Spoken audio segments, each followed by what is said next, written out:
Lander Vikram ने लगाई छलांग। क्या अब चांद पर जाएगा इंसान?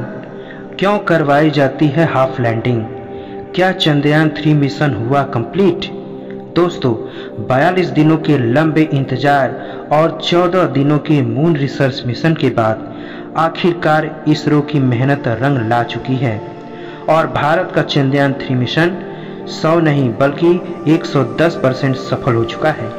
जी हां, चांद पर चंद्रयान 3 के विक्रम लैंडर और प्रज्ञान रोवर ने जरूरत से ज्यादा काम कर दिखाया है और अब इसरो ने इन दोनों को भारत के लूनर एम्बेसडर बनाकर चांद पर सुला दिया है, जो आज से 1000 साल बाद भी भारत के इस कीर्तिमान की झलक पूरी दुनिया को दिखाई देगी। दोस्तों, चंद्रयान 3 एक ऐसा मिशन रहा है जो हर भारतीय की भावनाओं से जुड़ गया है, जिस कारण विक्रम लैंडर और प्रज्ञान रोवर को इतना आसानी से डेड मान ले ये तो मुमकिन ही नहीं है।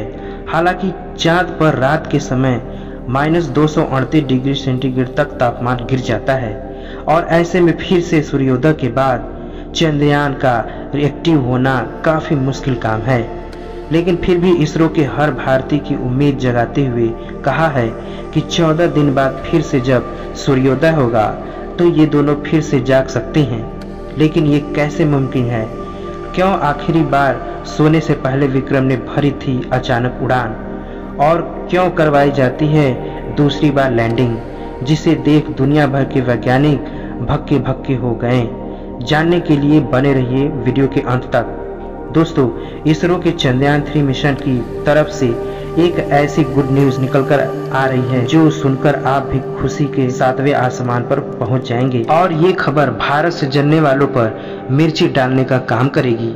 जी हां, अब इसरो ने चंद्रयान 3 मिशन में विक्रम और प्रज्ञान को रिसर्च करने के लिए 14 दिन का समय दिया था। तभी हर भारतीय के दिमाग में यही सवाल चल रहा था कि सिर्फ 14 दिनों में ही ये दोनों इतना सारा काम कैसे कर पाएंगे। लेकिन आपको ये जानकर हैरानी होगी कि प्रज्ञान रोवर को जो इसरो ने टास्क दी थी वह 14 दिनों का था। उसने सिर्फ 11 दिनों में ही इसे पूरा कर लिया। वहीं विक्रम लैंडर ने भी 13 दिनों के अंदर मिशन ऑब्जेक्टिव्स को अचीव कर लिया था और इस वक्त इसरो ने इन दोनों को चांद की सतह पर बात करके सुला दिया। जी हां, प्रज्ञान रोवर के बाद अब विक्रम लैंडर को भी स्लीप मोड में डाल दिया गया है। 56 दिनों की कड़ी मेहनत के बाद अब भारत का विक्रम लैंडर आराम कर रहा है। इस दौरान विक्रम लैंडर प्रज्ञान रोवर के सभी बिट बिट्स को बंद कर दिया गया है और रिसीवर को ऑन रखकर इन्हें शट डाउन कर दिया गया है और अब उम्मीद की जा रही है कि 22 सितंबर 2023 के दिन जब चांद पर फिर से एक बार सुबह होगी तब सोलर एनर्जी से स्टार्ट होकर ये दोनों फिर से काम करने लगेंगे। लेकिन साथियों, चंदा मामा की गोद में सोने से पहले विक्रम लैंडर ने एक ऐसा पराक्रम कर दिखाया जिसे देख रूस और चीन छोड़िए नासा के वैज्ञानिक भी हक्के बक्के रह गए। दरअसल 4 सितंबर की सुबह जब इसरो की कमांड सेंटर ने विक्रम को एक कमांड भेजा तभी इसका आर्टिफिशियल इंटेलिजेंस एल्गोरिथम एक्टिव हो गया और उसने अपने दोनों इंजन तुरंत ऑन कर दिए, जिसके बाद विक्रम लैंडर ने चांद की सतह पर एक बार फिर से उड़ान भरी और कुछ दूर पर जाकर लैंड हो गया। इसका वीडियो जारी करते हुए इसरो ने बताया कि हमने विक्रम लैंडर के साथ सफलतापूर्वक हाफ एक्सपेरिमेंट कर ली है। लेकिन ये हाफ एक्सपेरिमेंट होता क्या है और क्यों विक्रम लैंडर ने अपने को जोखिम में डालकर चांद पर जंप किया था, आइए बताते हैं। दोस्तों, आसान शब्दों में हाफ एक्सपेरिमेंट का मतलब होता है कि स्टार्ट करना, और ये एक्सपेरिमेंट इसलिए किया जाता है ताकि ये देखा जा सके कि चांद पर लैंडिंग करने के कुछ दिन बाद क्या लैंडर कमांड सेंटर से कमांड ले पा रहा है और उसके कंपोनेंट ठीक से काम कर रहे हैं या नहीं। और विक्रम लैंडर के इस हाफ एक्सपेरिमेंट की बात करें तो इसरो के मिशन ऑपरेशन कॉम्प्लेक्स में जब विक्रम को हाफ यानी कि छलांग लगाने का कमांड भेजा तो इसके एल्गोरिथम ने सभी सेंसर्स को ऑन कर लिया ताकि उड़ान के दौरान डेटा रिकॉर्ड की जा सके। इसके बाद विक्रम ने अपने दोनों इंजन ऑन किए और चांद की सतह पर करीब 40 सेंटीमीटर ऊपर उठा। फिर इसने अपने सेंसर का इस्तेमाल करके खुद की चारों तरफ देखते हुए एक ऐसी जमीन ढूंढी जो समतल हो, और जैसे ही उसे अपने लिए एक नई लैंडिंग साइट मिल गई तो इसने आगे बढ़ते हुए करीब 30 से 40 सेंटीमीटर की दूरी पर फिर से सॉफ्ट लैंडिंग कर ली और इतिहास रच दिया। बेशक ये उड़ान थी वो बहुत छोटी थी, लेकिन विक्रम ने सिर्फ 40 सेंटीमीटर का एल्टीट्यूड गेन किया था, लेकिन इसके स्टार्ट से इसरो को बड़ी उपलब्धि मिली है, क्योंकि इस हाफ एक्सपेरिमेंट से अब इसरो चंद्रयान 4, 5 और 6 मिशन के लिए भी तैयार हो चुका है। और हम ऐसा इसलिए कह रहे हैं कि किसी भी स्पेस मिशन सीरीज को स्टेप बाय स्टेप परफॉर्म किया जाता है। ऐसा नहीं कि एक रात को नींद में इसरो चीफ एस सोमनाथ को चांद पर जाने का सपना आया और दूसरे दिन सुबह वो विक्रम में बैठकर चांद के लिए निकल गए, क्योंकि इन स्पेस मिशन में बहुत सारी डॉलर रिसर्च और समय लगा होता है। ऐसे समय सेफ्टी का ध्यान रखते हुए स्टेप बाय मिशन किए जाते हैं। जैसे किसी भी देश का स्पेस एजेंसी सबसे पहले ऐसा ऑर्बिटर मिशन भेजती है जो अपनी मंजिल के पास जाए और चक्कर काटकर वापस आ जाए। फिर दूसरा मिशन इस तरह का होता है जो जाकर उस ग्रह या उपग्रह पर इनफैक्ट लैंडिंग करता है जहां भविष्य में उसे जाना है। तीसरे मिशन में स्पेसक्राफ्ट का लैंडर उसी ग्रह या उपग्रह पर सॉफ्ट लैंडिंग करता है जहां पर वो इनफैक्ट लैंडिंग डेटा इकट्ठा कर चुका है। फिर चौथे मिशन में सैंपल कलेक्शन किया जाता है, यानी कि लैंडर वहां जाता है, सतह में ड्रिल चलाता है और सैंपल इकट्ठा करके वापस धरती पर ले आता है। और आखिरी पांचवें या छठवें मिशन में इंसानों को भेजा जाता है, लेकिन सैंपल कलेक्शन और इंसानों को भेजने के लिए लैंडर को फिर से उड़ान भरना जरूरी है ताकि वो साथ ले गए इंसानों को धरती पर वापस ला सके। और चंद्रयान 3 के हाफ एक्सपेरिमेंट में इसरो ने विक्रम लैंडर की फिर से टेक ऑफ करने की काबिलियत भी दुनिया के सामने रख दी है।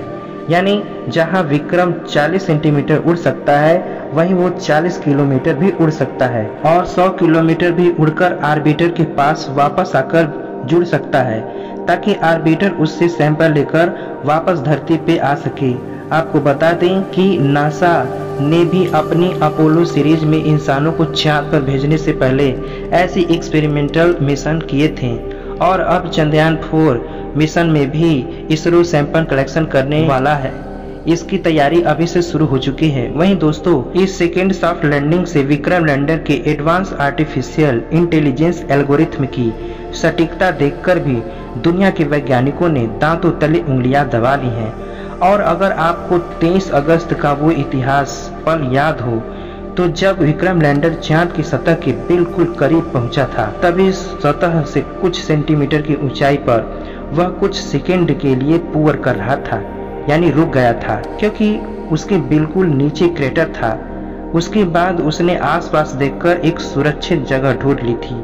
वहां जाकर उसने लैंडिंग की थी और दूसरी बार लैंडिंग के दौरान भी उसने अपने लिए सही लैंडिंग साइट चुनने में जरा भी गलती नहीं की, जो देख इसरो को भी ये यकीन हो गया कि हमारा लैंडर और इसका एल्गोरिथम बिल्कुल परफेक्ट है।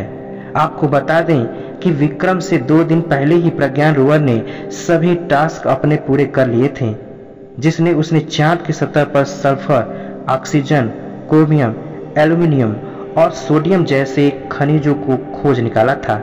इसलिए इसरो ने इसके मिशन को 11 दिन में ही रोक दिया और इसकी चांद पर इस तरह बात करके सुला दिया, जिसे 22 सितंबर 2023 को चांद पर सूरज की पहली किरण निकलते ही वो सीधा प्रज्ञान के सोलर पैनल पर पड़े और उसे नींद से जगा सके। वहीं 13 दिन बाद हाफ एक्सपेरिमेंट करके विक्रम लैंडर को भी सूर्य की दिशा में सेट करके सुला दिया है। हालांकि इसरो ने इन दोनों को फिर से जगाने का फिर से प्लान नहीं बनाया था, लेकिन इनकी काबिलियत देखकर इसरो ने एक बार कोशिश करने का सपना देखा है। और अगर ये दोनों फिर से जाग जाते हैं तो इतिहास ही बन जाएगा, क्योंकि रोज तो चांद की लूनर नाइट का तापमान कई बार -238 डिग्री सेंटीग्रेड तक चला जाता है, जिसमें कई बार यान के सेंसर खराब हो जाते हैं और वो उसे ऑन नहीं होने देते हैं। इसरो ने चंद्रयान 3 के लैंडर और रोवर पर जो सोना चढ़ा है वो इन दोनों को बचा सकता है। अब यहाँ आपके दिमाग में एक बात आ रही होगी कि आखिर ये सोना किस काम का। तो आपको बता दें कि सोने जैसी दिखने वाली इस परत को मल्टी लेयर्ड इंसुलेशन कहा जाता है। जो कि अंतरिक्ष की बहुत गर्म और ठंड तापमान से स्पेसक्राफ्ट को बचाने के लिए यही बनाई जाती है।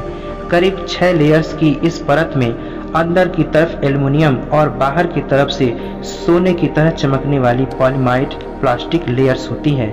ऐसे में ये अगर इंसुलेशन इन दोनों को तापमान की कहर से बचा ले, चांद पर कोई उल्कापिंडों की बारिश ना हो और चांद को चुंबकीय मिट्टी इनकी सोलर पैनल्स को ढक ना दे, तो इस बात की 100% चांस है कि विक्रम लैंडर और प्रज्ञान नींद से जागेंगे और ज़्यादा काम करेंगे। तो दोस्तों, अगर आप भी चाहते हैं कि प्रज्ञान रोवर और विक्रम लैंडर 22 सितंबर को दिन फिर से जाग सके, तो कमेंट बॉक्स में अपनी दुआएं जरूर दीजिए। और अगर आप भी चंद्रयान 3 की कामयाबी से खुश हैं तो जल्दी से वीडियो को लाइक, शेयर और सब्सक्राइब जरूर कर दीजिए, ताकि ऐसे ही इंफॉर्मेटिव वीडियो आपके पास पहुंच सके। तब तक के लिए धन्यवाद।